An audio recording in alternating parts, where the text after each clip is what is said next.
எல்லோருக்கும் வணக்கம் நண்பர்களே. ஷேர் மார்க்கெட் என்பதே எங்கள் மூச்சு, ஷேர் மார்க்கெட் என்பதே எங்கள் வாழ்க்கை அப்படின்னு யாராவது ஷேர் மார்க்கெட்டையே சதா சர்வகாலம் நினச்சிக்கிட்டு இருந்தீங்க அப்படின்னா உங்கள் எல்லாத்துக்கும் வாழ்த்துக்கள். இனிய பிப்ரவரி 14 டே. அதாவது நண்பர்களே, யாராவது ஒருத்தர் கமெண்ட் போடுறாங்கன்னு வச்சிங்களேன், நான் பெரிய மல்டி லெவல் மார்க்கெட்டிங் பண்ணுறேன், எனக்கு ஒரு வாரத்துக்கே 5 லட்சம் சம்பளம், ஒரு மாதத்துக்கு 20 லட்சம் சம்பளம் தெரியுமா, என்னை சிங்கப்பூர்லாம் கூட்டிகிட்டு போனாங்க அப்படின்ற மாதிரிலாம் சில பேர் பதிவு போடுவாங்க. சில பேர் என்னம்பாங்க, நான்லாம் அமெரிக்காவில் செட்டில் ஆகிட்டேன்ப்பா, 10 ஏக்கரா நிலம் இருக்குது, 10 வீடு இருக்குது, 10 பங்களா இருக்குது அப்படின்னு அவங்க ஒரு சைடு நம்மளுக்கு தலைவலியும் வயிற்றுல பொருளையும் கிளப்பிக்கிட்டு இருப்பாங்க. இன்னொரு பக்கம் இந்த தீராத தலைவலிங்க, எனக்கு 4 பேர்த்தோட பேச்சு வழக்கு இருக்குது அப்படி இப்படின்னு ஏதாவது ஒன்றை போட்டு நம்ம மண்டையை குடைச்சிக்கிட்டே இருப்பாங்க. இது எல்லாத்தையும் விட்டுட்டு ஒவ்வொருத்தரும் அவங்கவுங்களுடைய வாழ்க்கையில் அவங்கவுங்களுக்கு என்ன ஒரு அளவுகோல் நிர்ணயிக்கப்பட்டிருக்கிறதோ, என்ன ஒரு உச்சத்தை அடைய முடியுமோ, அது எவ்வளவு அடைஞ்சிருந்தாலும் சரி, சிறிய அளவாக இருந்தாலும் சரி, பெரிய அளவாக இருந்தாலும் சரி, இருக்கிறத வச்சுக்கிட்டு சந்தோஷமாக நம்ம இருந்தோம்னா தான் நல்லாயிருக்கும். பல்வேறு ஸ்டேட்டஸுகளை பார்க்கும் பொழுது தலைவலி வர்ற மாதிரி இருந்தால் கம்முன்னு ஒரு 10 நாளைக்கு வாட்ஸ்அப் பக்கம் போகாமல் இருக்கிறதே நல்லது. நண்பர்கள், இந்த சமயத்தில் நம்மளுக்கு ஒரு நல்ல ஒரு விஷயம் கிடைக்கணும் அப்படின்னா அதுக்கு யோகம் அவசியமா? இப்போ செக்டர் லீடர் தான், ஒரு நண்பர் கூட சொல்லிக்கிட்டு இருந்தார், செக்டர் லீடர் நம்ம பேசிக்கிட்டு இருக்கோம். ஆனால் டிசிஎஸ் ஒரு செக்டர் லீடர் தான். அவனை பார்த்தீங்கல்ல, 1 இயர் லோவில் கொண்டு போய் கீழே உட்கார வச்சுருக்காங்க. இப்போ இந்த லிண்டே இந்தியா அப்படின்ற பங்குமே அது ஒரு செக்டர் லீடர் தான், அதுவும் கீழே விழுந்து கிடந்த ஒரு பங்கு தான்.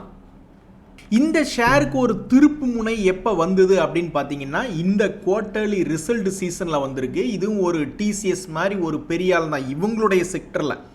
அப்படி இருக்கக்கூடிய பங்கு 2025 ஒரு சரிவடைஞ்சு மறுபடியும் ஒரு எழுச்சி அடைஞ்சு மறுபடியும் அதே லோ ப்ரைஸில் தான் விழுந்தான். அதுக்கப்புறம் இப்போ பார்த்தீங்கன்னா இவங்களுக்கு வேறு எந்த பிரச்சனையும் வரல, இவங்களுடைய பிஸ்னஸ்க்கு ஏதாவது பாதிப்பா அப்படி இப்படின்லாம் எதுவுமே வரல. ஸோ தற்போது மார்க்கெட் ஏறி வரும் பொழுது இதனுடைய ரிசல்ட் சீசனில் ஆல்மோஸ்ட் 5500லேருந்து 7000 ரூபாயாக வளர்ச்சி அடைஞ்சிருக்கு. இதுக்கு அந்த பங்கு பெருசாவெல்லாம் ஒன்றும் பண்ணல. இவன் இருக்கக்கூடிய செக்டரில் பெரிய ஆள் தான், கேஸஸ் ரிலேட்டடான இருக்கக்கூடிய இந்த பங்கு இவன் என்ன பெருசாக செஞ்சுட்டான்? ஒன்றும் செய்யலை. எப்பவும் அவன் செஞ்சு கொண்டு இருக்கக்கூடிய அவனுடைய வருமானத்தை தொடர்ந்து செஞ்சு கொண்டு இருக்கக்கூடிய 170 கோடி 190 கோடி அப்படின்ற ரிப்போர்ட் கொடுத்துருந்தான். டிசிஎஸ்ஸுமே அப்படி தான் ரிப்போர்ட் கொடுத்துருக்கு. அவன் எப்பவும் செஞ்சு கொண்டு இருக்கக்கூடிய அதே வேலையை தான் செஞ்சுக்கிட்டு இருக்கான். ஆனால் எதிர்காலத்தில் அவங்களுக்கு வருமானம் பாதிக்கப்படும் அப்படின்ற ஒரு காரணத்தினால இப்போதைக்கு இறங்கி இருக்கு. எப்படி இந்த லிண்டே அப்படின்ற ஷேர் ஒரு செக்டர் லீடராக இருந்து கொண்டு தன்னுடைய 52 வீக் லோவில் இருந்து சமீபத்தில் ஒரு 2000 ரூபாய் பக்கத்தில் ஏற்றி விட்டுருக்காங்களோ, அதே மாதிரி தற்போது டிசிஎஸ் என்பது ஆல்மோஸ்ட் 1 இயர் லோ அப்படின்ற ப்ரைஸில் விழுந்திருக்கு. ஒவ்வொரு முறையும் இவனுக்கு இதுதான் வேலை. ஆல்மோஸ்ட் ஒவ்வொரு முறையும் கீழே விழுந்துட்டு மறுபடியும் ஒவ்வொரு முறையும் ஏறி இருக்கான்.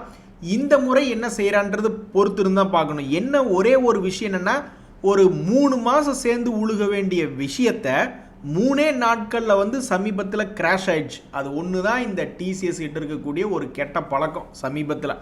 அதுக்கு அவங்க காரணம் இல்லை, அந்த ஆர்டிஃபிஷியல் இன்டெலிஜென்ஸினுடைய தாக்கம் தான்.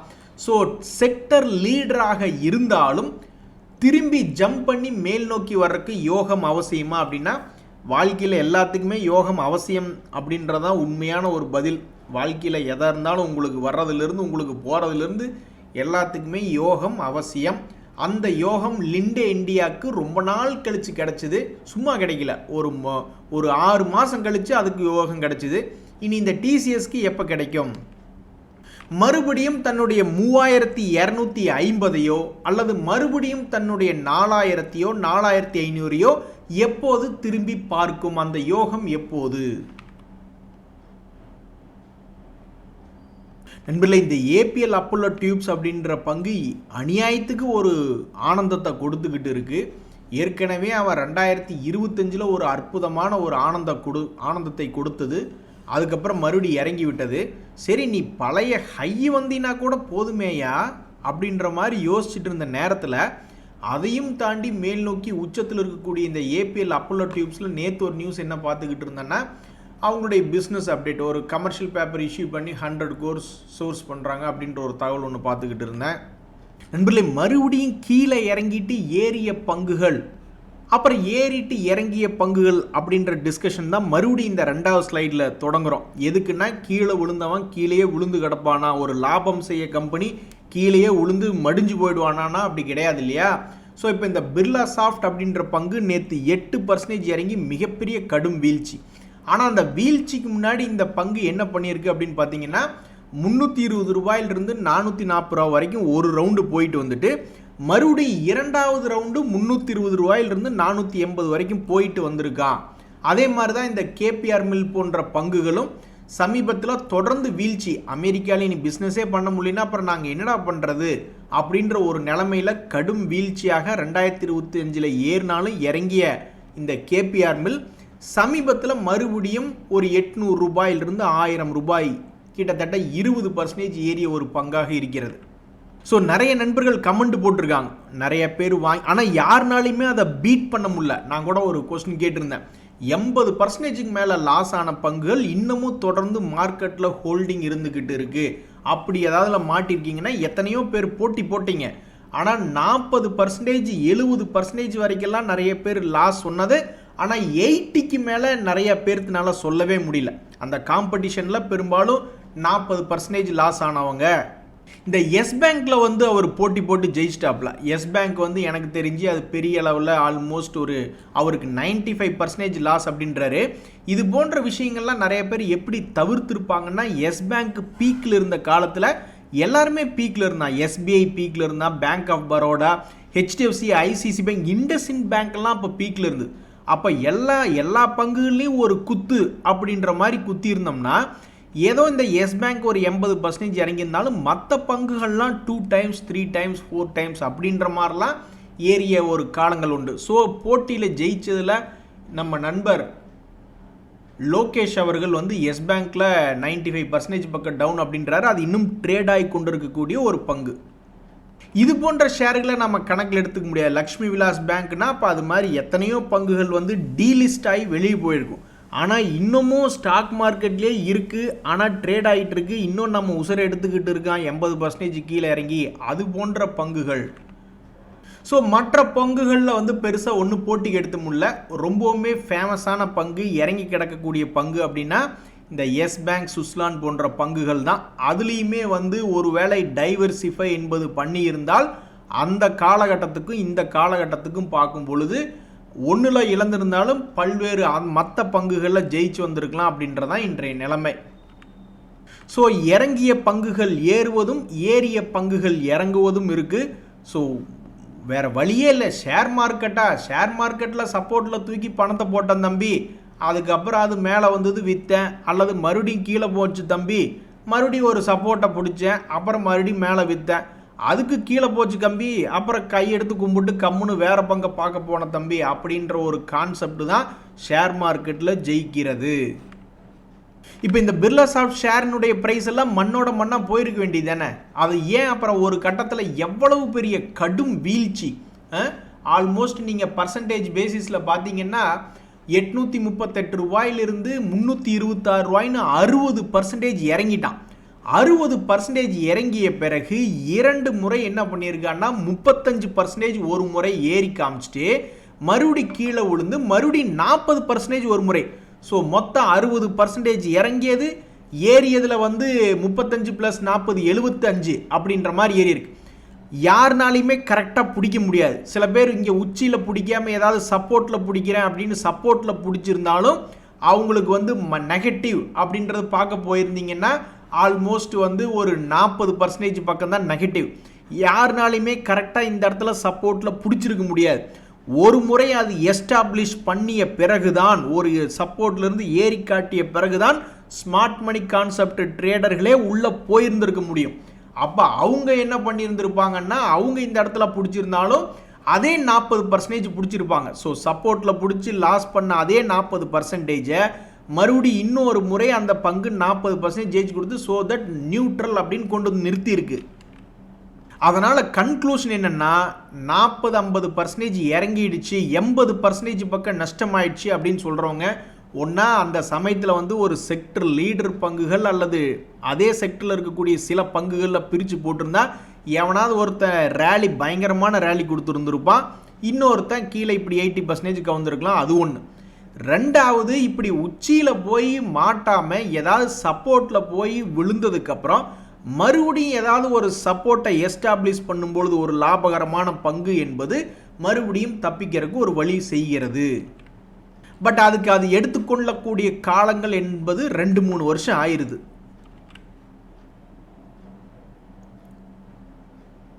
ஸோ ஷேர் மார்க்கெட்டில் அனுபவம் அவசியம் இல்லை அப்படின்ற ஒரு கட்டத்தில் நம்ம உள்ளே வந்துட முடியாது நண்பர்களே. நம்ம மார்க்கெட்டுக்குள்ளே வரும்பொழுதே அப்போ இந்த சப்போர்ட் அப்படின்றத பற்றி தெரிஞ்சுக்கிட்டு தான் வரணும். ஒருவேளை ஒரு சப்போர்ட் ஒர்க் அவுட் ஆகலைன்னா அப்போ அடுத்த சப்போர்ட் எங்கே அப்படின்னு தேடுற மாதிரி தான் இருக்கணும். ஒரு உதாரணத்துக்கு இப்போ இந்த ஐசிசி ப்ரூடென்ஷியல் லைஃப் இன்சூரன்ஸ் என்ற பங்கு இதுக்கு முன்னாடி 2 days மூவிங் ஆவரேஜில் ஒரு தடவை காப்பாற்றி விட்டான். ஆனால் 2வது தடவை காப்பாற்றி விடாமல் அந்த 2 days மூவிங் ஆவரேஜ் கீழே போயிடுச்சு. அதுக்கப்புறம் ஒரு அற்புதமான சப்போர்ட் எடுத்துகிட்டு மறுபடியும் மேல் நோக்கி வந்தவன் இப்போ மறுபடியும் 200 days மூவிங் ஆவரேஜ் கிட்ட விழுந்திருக்கான். அப்போ இவன் கேட்டகரி 1 கேட்டகரி 2 தெரில. அதாவது இங்கேருந்து சப்போர்ட் எடுத்து உடனடியாக மேலே ஏறக்கூடிய ஒரு ஐசிஐசிஐ ப்ரூடென்ஷியல் லைஃப் இன்சூரன்ஸ் பங்காக இருக்குமா, அல்லது கீழே போயிட்டு அப்புறமாக மேலே காப்பாற்றி விடக்கூடிய ஒரு விஷயமா என்பது யாருக்கும் தெரியாது. பட் இன்றைய தேதியில் இந்த பங்கு ஒரு 2 days மூவிங் ஆவரேஜ் அப்படின்ற ஒரு சப்போர்ட் ஏரியாவில் விழுந்து கிடக்குது. உடனே இந்த ஷேரை வச்சுருக்கிறவங்களாம், ஆண்டவா எதுக்கு நீ இறக்கி விட்டு ஏற்றி விட்டுக்கிட்டு இருக்க, இங்கிருந்து ஏற்றி விட வேண்டியது தானே அப்படின்ற மாதிரி ப்ரே பண்ணிக்கிட்டு இருக்காங்க. அதே மாதிரி தான் இந்த ஆனந்த் ரத்தி அப்படின்ற பங்கு, அந்த பங்கு தற்போது கரெக்டாக 200 days மூவிங் ஆவரேஜை டச் பண்ணிவிட்டு மேல் நோக்கி ஏறினதுக்கு ஒரு உதாரணமாக இருக்குது. இனி அடுத்தது இந்த பங்கினுடைய மூவ்மெண்ட் எப்படி இருக்கும் அப்படின்றது பொறுத்து இருந்தால் பார்க்கணும். நண்பர்களே, ஒரு ஆச்சரியமான விஷயம், சமீபத்தினுடைய மார்க்கெட்டில் எந்த செக்டர் நல்லா இருந்ததுன்னா நீங்கள் சந்தேகத்துக்கே இடம் இல்லாமல் பேங்க்கு, ஃபைனான்ஷியல்ஸ், ஆட்டோத்துறைன்னு ஈஸியாக சொல்லிவிடுவீங்க. ஒரு கஷ்டமாக வேறு ஏதாவது ஒன்று சொல்லுங்கள், யூஸ்ஃபுல்லாக இல்லாமல் ஒன்று சொல்லுங்கன்னா உங்களால் சொல்ல முடியாது, டக்குன்னு திணறுவீங்க. ஆனால் இந்த ஆர்ஆர் கேபிள் அப்படின்ற ஒரு பங்கை பற்றி சொல்கிறேன் பாருங்கள். இந்த எலக்ட்ரிக்கல் கேபிள் ப்ராடக்ட் சம்மந்தப்பட்ட பங்கில் முதல்ல இடத்துல இருக்கிறது இந்த பாலி கேப் தான், கேபிள்ஸ் அண்ட் ஒயர்ஸில். அவனும் உச்சியில் தான் இருக்கான். வாவ். அதே மாதிரி 2வது இடத்துல இருக்கக்கூடிய இந்த கேஐ இண்டஸ்ட்ரீஸ், அவனும் உச்சியில் தான் இருக்கான். இது டாப்பில் இல்லை, ஆர்ஆர் கேபிள் பெரிய அளவில் டாப்பில் இல்லைனாலும் அவனும் டாப்பில் தான் இருக்கான். அதாவது செக்டர் லீடராக இல்லைனாலும் அந்த ஷேரினுடைய ப்ரைஸும் மேலே தான் இருக்குது. இனி அடுத்தது இந்த பங்குகளுடைய நிலைமை என்னாகும் அப்படின்றது தெரில. ஸோ இந்த ஆர்ஆர் கேபிள் அப்படின்ற ஷேரை பற்றி பார்த்து கொண்டு இருக்கும் பொழுது அவன் உச்சியில் தான் இருக்கான். ஆனால் அவனுக்கும் மேலே அதிகமாக லாபம் செஞ்சு கொண்டு இருக்கக்கூடிய, அதாவது இந்த ஆர்ஆர் கேபிள் 453 கோடி தான் ஒரு வருஷத்துக்கு லாபம் பண்ணுறாங்க. ஃபினோலெக்ஸ் கேபிள், உனக்கு என்னப்பா ஆச்சு அப்படின்றது ஒன்றும் புரியல. தற்போது வரைக்கும் அது 52 வீக் லோவில் குறைச்சிருக்காங்க. ஏன் உன்னை மட்டும் பனிஷ்மெண்ட் கொடுத்து இப்போ வெளியே நின்று முட்டி போட்டு நில்லு அப்படின்ற மாதிரி எதுக்கு இந்த ஃபினோலெக்ஸ் கேபிள்ஸை பண்ணியிருக்காங்க அப்படின்ற தகவல் எனக்கு கிடைக்கல. எனக்கு இந்த கேபிள்ஸ் ரிலேட்டடான ஒரு நியூஸ் எப்போ எனக்கு கடைசியாக ஒரு பயம் என்பது வந்ததுன்னா, இவன் மட்டும் இல்லை, ஃபினோலெக்ஸ் கேபிள் மட்டும் இல்லை, பல்வேறு பங்குகள் திடீர்னு எப்போ ஒரு தடவை கிராஷ் ஆனால் அதுக்கு காம்படிஷன் உள்ளே வருது. எப்படி அந்த பெயிண்ட் இண்டஸ்ட்ரீஸில் காம்படிஷன் நம்மளுக்கு புதுசாகலாம் கண்டுபிடிச்சி உள்ளே போக மாட்டாங்க. இந்த ஆர்டிஃபிஷியல் இன்டெலிஜென்ஸ் மாதிரி எந்தையாவது கண்டுபிடிச்சி போங்கடான்னா போக மாட்டான். ஏற்கனவே எவனாவது வச்சுருக்கக்கூடிய பிஸ்னஸை தன்னுடைய படைபலத்தோடு உள்ளே போந்து அந்த பிஸ்னஸை பிடிக்கக்கூடிய ஆளுக்கு தான் இங்கே நிறையா பேர் இருக்காங்க போல். ஸோ அப்போ இந்த இண்டஸ்ட்ரியில் என்ன திடீர்னு ஒரு நியூஸ் வந்துச்சுன்னா ஏதோ சம்திங் காம்படிஷன் வருது அப்படின்ற மாதிரி ஏதோ ஒரு செய்தி வந்துடுச்சு. உடனே பல்வேறு பங்குகள், இவனு மட்டும் இல்லை, ஃபினோலெக்ஸ் மட்டும் இல்லை, கேஇ இண்டஸ்ட்ரீஸ் முதல் கொண்டு பார்த்தீங்கன்னா டப்புன்னு எப்போ ஒரு இடம் குபீர்னு கீழே விழுந்திருப்பானு. ஆனால் எல்லா பயிலும் ரெக்கவரி ஆகி வந்துட்டாங்க. ஏன் இந்த ஃபினோலெக்ஸ் கேபிள்ஸ் மட்டும் ரெக்கவரி ஆக மாட்டான் அப்படின்ற மாதிரி ஒன்றுமே புரியல. அவனுடைய டிசம்பர் குவார்ட்டர்லி ரிசல்ட் அப்படி என்ன மோசமாக கொடுத்துருக்கானா? கிடையாது. அவனுடைய சேல்ஸு குறையலை, அவனுடைய லாபம் கொஞ்சம் குறைஞ்சிருக்கு, அதுக்கு அவனுடைய ப்ராஃபிட் மார்ஜின் கொஞ்சம் குறைஞ்சிருக்கு. பட் இதெல்லாம் இன்டர்னல், இது எக்ஸ்டர்னல் ஃபேக்டர் கிடையாது.